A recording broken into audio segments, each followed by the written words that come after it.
Yo, what is up guys, Grim here, and in today's video I want to talk about one of the bigger free-to-play choices that you're gonna want to have to make on the release of Star Rail in the first week of gameplay for most of us. And that's going to be which 5-star light cone to choose as a free-to-play player from the Simulated Universe shop, and then after that what to do moving forward. So if you guys didn't know, you're actually able to acquire one of the 5-star light cones, which are so powerful in these games, for free. It's the equivalent to a weapon in Genshin Impact. And it's also actually possible to fully level it up and refine it all the way to maximum rank. So you can get a fully maxed out 5-star light cone as a free-to-play player. But not only that, you can actually get multiple of them. The game is launching with 3 of them. It's launching with On the Fall of Aeon, a destruction light cone. It's launching with Cruising in the Stellar Sea, a hunt light cone, and a Texture of Memories, which is a preservation light cone. So you've got 2 DPSing ones and you've got a tanking one, which is pretty cool. It lines up with the starter 3 characters, March, Trailblazer Physical, as well as Dan Heng. So you have these 3 light cones, and we know they come from the Simulated Universe, but what kind of an acquisition timeline here are we looking at? So you're going to be able to get your first 5-star light cone after completing the first 4 worlds in Simulated Universe. So the first 2 are very simple, very easy. You get them throughout the tutorial of the game and pretty early on in the campaign. You unlock the next world at level 30, Trailblaze level, and then you should be able to complete the 4th world pretty reasonably at Trailblaze level 40. So about 1 to 2 weeks into the game, you will have this decision to make. Now, the reason I'm bringing it up now and not in 1 to 2 weeks is it actually impacts a lot of how you level up your characters, who you choose to have on your roster, and you can also be thinking about if I'm gonna get a 5-star hunt light cone for my Dan Heng, maybe I want to hold off on going too crazy on some of the 4-star light cones or 3-star light cones on my account, because I can plan for that 5-star later on. So in this video, we're going to be talking about that. So the first 4 worlds, knock them out, bam, you're going to get 8 currency, which is what is required to buy one of these light cones at the base rank here. And they're all very good. So the question now becomes, okay, you can buy one of them, but there's 3 options. Which one should you go for? So that is going to be the point of this video, and then after that we're going to talk about what you do after you buy that light cone, because as I mentioned, you're going to have 8 currencies. You get 2 currencies for each world that you complete. There's a total of 6 worlds on release, so you're going to get 12, and after that you're going to be getting an additional 1 currency per week. So you're going to get 12 baseline, and the first week you play you're going to get an extra 1, so you're going to be starting out with 13 guaranteed, and then every week after that you're going to be getting 1 more, so 14, 15, 16, and then on the 4th week of play you'd have 16, which is 2 light cones. Anyway, we'll get into that stuff in a second here. Let's talk a little bit about which of them is the best. So overall, without considering any of the units that you're going to be having in the game, the best light cone so far is for sure the Destruction light cone On the Fall of an Aeon. It provides a ridiculous amount of attack. Okay, let's take a look here. It says whenever the wearer attacks, increase their attack by up to 16%. Now, it is possible to get all the way up to this as a free-to-play player. We'll get into that in a second here, but it's fine to quote the maximum number on these because it will be free-to-play viable, and you will get that in just a few weeks of play. So up to 16% times 4. That is absolutely crazy. So that's, what is that, 16 times 4? That is a lot of damage. 64% increased attack. That's more than an entire gear piece of gold gear from this light cone as a passive. In addition to that, it also has pretty damn high base stats. When comparing its base stats to a 4-star light cone, you can see it's pretty high. We don't know if all of this stuff is going to stay exactly the same, but it's fair to say it's a 5-star light cone. It's going to have higher base stats. And you get that 64% attack just after attacking 4 times, which is not a very hard requirement to fulfill, especially when you're in a longer fight. But it doesn't stop there. When you inflict weakness break on the enemy, you get 24% increased damage for 2 turns. That is incredible. Not only are you getting attack, now you're also getting increased damage, and weakness break isn't something that you won't get. You will definitely be breaking enemies as long as you're bringing the right element to the fight. The destruction 5-star light cone is absolutely crazy and very, very good indeed. So it's definitely a top contender for your choice of your 5-star light cone from the Simulated Universe shop. Now, next up we have the Hunt light cone, cruising in the Stellar Sea. So this is a very interesting light cone, as it will probably want to find its home on the first event banner character, Sele, unless you're going to go for her signature in the night, which is, pretty crazy as well. But if you're not going for the signature and you're pulling for Sele and you get her, you would love to have cruising in the Stellar Sea. And the reason for that is that it gives an absolute boatload of critical strike rating, 16% increased critical strike. That is crazy. In addition to that, when enemies go below 50% HP, it gives you another 16% on top of that, 32% critical strike rating. Again, that's almost as much as a main stat critical strike chest piece 5-star item at maximum rank. That is a ton of crit. And crit, as a lot of people might know from Genshin Impact, isn't the easiest stat to get your hands on, and it is one of the best damaging stats that you can get. Granted, it won't be as insane early. It'll take a while to get online and scale. Probably need to be like higher level, like level 70 or level 80 account in terms of character levels to really start getting the most out of crit. But if you're thinking long term, if you're thinking in the future, and you want those base stats as well, which this cone also has better than 4 stars, you could consider going for cruising in the Stellar Sea. But the reason I mentioned Sele and the reason I brought her up is that she is the queen of sweeping fields. She is all about killing enemies and then killing some more of them. And you can see here that cruising in the Stellar Sea states that when the wearer defeats an enemy, increase their attack by up to 40% for 3 turns. Again, that is a staggeringly high amount, very, very strong, and you will be able to get that attack boost off very consistently with Sele, but also someone like Dan Heng is also going to easily be able to get this. His ult hits like an absolute truck, and you're going to obviously be getting those last hits more often because you're going to be having so much more critical strike against enemies on low life. Cruising in the Stellar Sea is a crazy light cone, and we're going to be talking about whether it kind of beats out the destruction one and how they kind of stack up here in a second. All right, last but not least, we have Texture of Memories, the third option here, which is going to increase your effect resistance as its primary function. Okay, so this honestly isn't that insane, unfortunately. Effect resistance is good. It's not bad, but it's definitely not something you're chasing based on my gameplay. This might change later on, but I don't think this light cone's going anywhere. And do you need effect resistance in the first 3 to 4 weeks of play? Desperately? Not too sure about that one. But it does have some more text here. So it says if the wearer is attacked and has no shield, they gain a shield equal to 32% of their max HP for 2 turns. Now this is crazy, and particularly crazy on one of the free-to-play units, which is accessible to everybody, Trailblazer Fire. This is really, really strong. However, of course, it does have a cooldown. This effect can only be triggered once every 3 turns. It would be a little bit crazy if you could trigger it every single turn. However, it is worth noting that Trailblazer Fire has the ability to taunt all enemies, force them to attack her or him.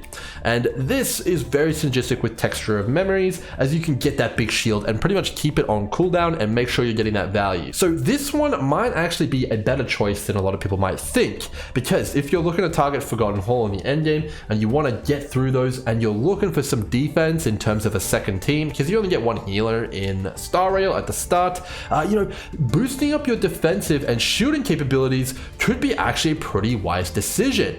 32% of max HP as a shield every 3 turns is definitely not a bad thing, and you can also soak up a lot of damage with that taunt. So overall, Texture of Memories isn't bad. If you were to pick it up, you would put it on Trailblazer Fire, absolutely. And of course, you also get some flat damage reduction as well, which scales very, very well and very favorably with Trailblazer Fire as well.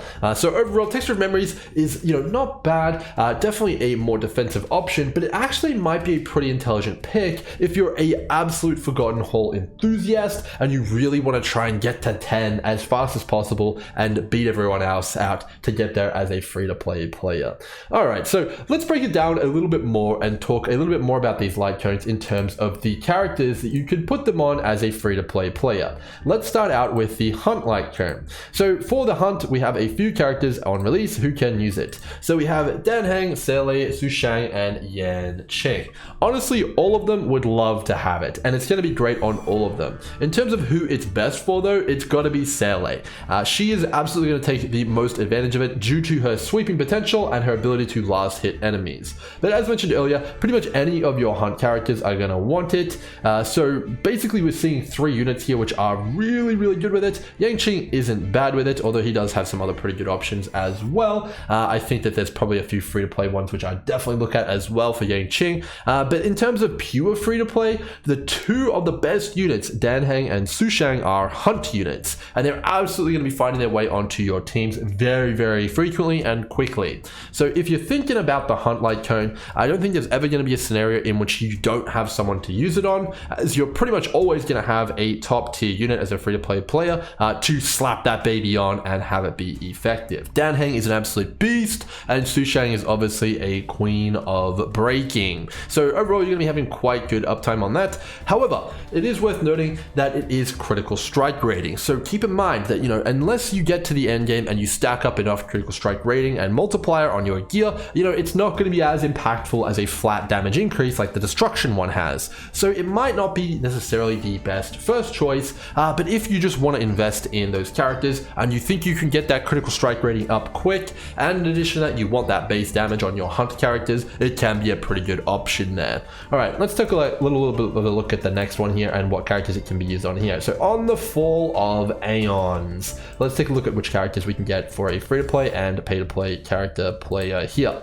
So the destruction characters are a little bit less powerful than the Hunt characters. So Trailblazer Physical pretty much won't exist due to the fact that Trailblazer Fire is just so far superior and pretty much every way to Physical, so you won't be using them too much, so they're not really an option. So there is only 3 destruction units here who you really want to put this light cone on. Now Hook isn't a bad unit, but she is not free to play, so you're not going to have access to her guaranteed. You may or may not get her, so that's going to be a little bit but overall Hook is a pretty good character, pretty solid B+. Clara is obviously a standard better character, and if you don't pull her immediately, it's pretty unlikely that you will get her unless you kind of target her and try and go for her. But if you do get Clara, this light cone is obviously pretty insane. However, it is worth noting that Clara is a slower unit. She does take a little bit more time to attack unless you've got speed investment on it, which I would definitely recommend. But early on you're not going to get access to that speed very easily, so she's not going to be able to stack up the destruction light cone very quickly. Again, you have to do 4 attacks, so it is going to be a bit slow to stack up, and also she's not the best breaker when it comes to breaking, so overall maybe it's not the best on Clara. And Arlen here, obviously Arlen has had a lot of fanfare, but I would be a little cautious. Make sure you check Arlen's numbers on release and compare them to closed beta 3, as I believe that Arlen is probably the #1 unit to get nerfed out of all of the units, and we have already seen some pretty big adjustments to someone like Bronya, so I would be shocked if Arlen flies under the radar. So what do we got here? We got a unit which is going to become another unit, so we're not going to be using it on them. We got a unit which not everyone will have. We got Clara, who is another unit which not everyone will have, and then we got Arlen, who's at massive risk of getting nerfed. So obviously when you're planning around these light cones, the destruction one, while it is probably more powerful by quite a large margin pound for pound than the Hunt one, there's just not a whole lot of people that you're going to want to use this on consistently. I would feel pretty safe to say that I'm probably always going to be using at least 1 Hunt unit in my teams in the Forgotten Hall, so I'm always going to be getting value out of the Hunt one. Can I say that for the destruction class? Right now I don't think I can. Now in terms of characters who are upcoming in terms of the destruction role, we only know of 1, and his name is Blade. Now Blade is a pretty interesting character because he doesn't scale traditionally. Blade actually scales off of HP and has very bad attack scaling, so you wouldn't want the cone on him either. So it kind of feels like this is a light cone which is insanely powerful, one of the more strong ones which you can ever get as free to play right now, but it just doesn't really feel like it has anyone you want to really put it on and you're definitely going to bring every single time. Even the future Blade, okay, doesn't look like I'm going to need him straight away, like I'm going to get him straight away. Also, it's not very good on him. So until we see more destruction units, even though this is insanely powerful, I don't think they're going to rotate any of these light tones out. So I think that you could probably lower this in terms of your priority, at least at the very start of the game. So I'd probably rank the Hunt cone above that, purely from the fact that I'm pretty sure I'm always going to be using either Dan or Sushang or both. So it definitely makes sense, in my opinion, to go for cruising in the Stellar Sea, as it is going to scale very well into endgame, but it also does have that increased attack for the early game, and it's also going to help you gear up a little bit more with that critical strike scaling a little bit earlier. Because it is worth noting, there really isn't any free-to-play option critical strike light cones at this time. The only one available is the Return to the Darkness, which is on the battle pass, and you know, you could go for it. It's not terrible, but you know, well, is it as good as the free one? It's actually not. The Herder one is by far quite a lot better. So overall, I think that cruising in the Stellar Sea is pretty good. On to the third option though here, which is Texture of Memories. So if we take a look at the preservation characters, we have two absolute free-to-play powerhouses. We have Trailblazer Fire and March 7th. So as we discussed earlier, you're probably going to want to slap this baby on Trailblazer Fire, as it feels like it was almost made for Trailblazer Fire. If you actually take a look at Trailblazer Fire's kit, it is crazy how much synergy there is.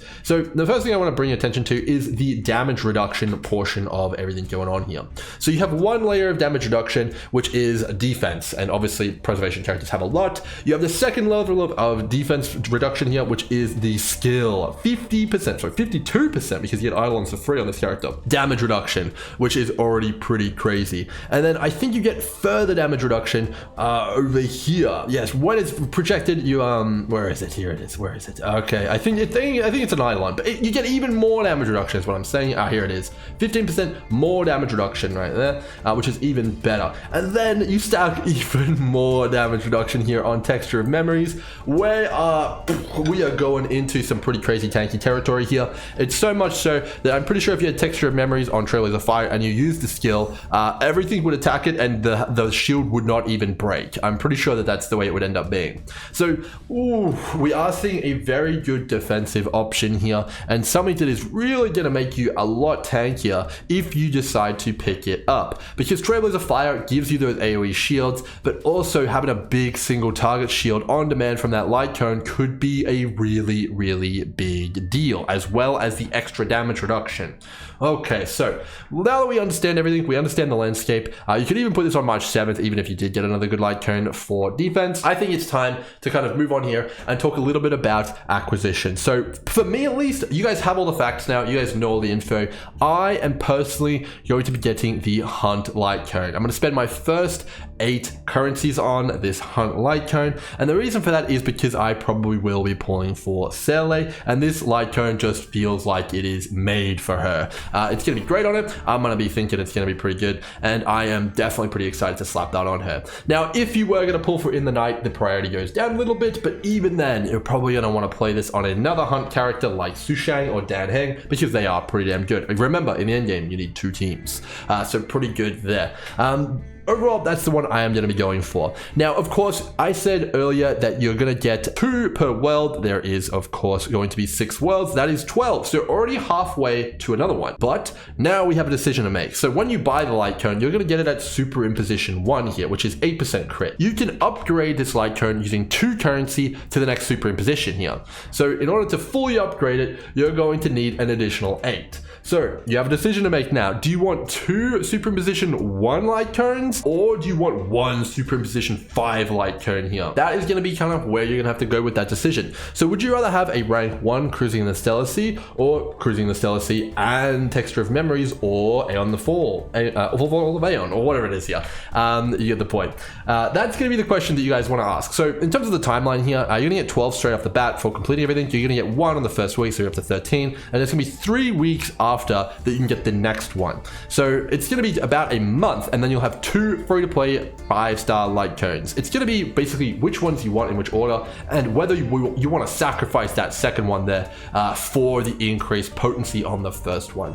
Now, just from my perspective, I am personally going to go Cruising in the Stellar Sea first, and then I'm going to save, and then I'm probably going to go Texture of Memories second and slap that on my defensive team. I believe that is the way I'm going to go, because the crit, while while it's insane and getting an extra 16% crit and 20% damage is really, really nice on Sele or Sushang or Danheng, I think that the base stats alone from upgrading to 5-star light cones, as well as the massive passive effect from texture memories, is probably going to outweigh that increased damage increase there, at least for me. So that's going to be my plan for the light cones. Hopefully guys have given you guys a bit of info here on the way it's probably maybe going to play out, and you guys can make your decision as well. Of course, check all the values, all these light cones on release. If there's any changes, you probably want to reassess your statement here, but you guys have pretty much everything you need to know. Defensive, texture, offensive, cruising, and if you want to kind of go crazy and invest in the future, or you put Clara on the fall of an Aeon. And you can pick 2, or you can fully upgrade 1 in the first month.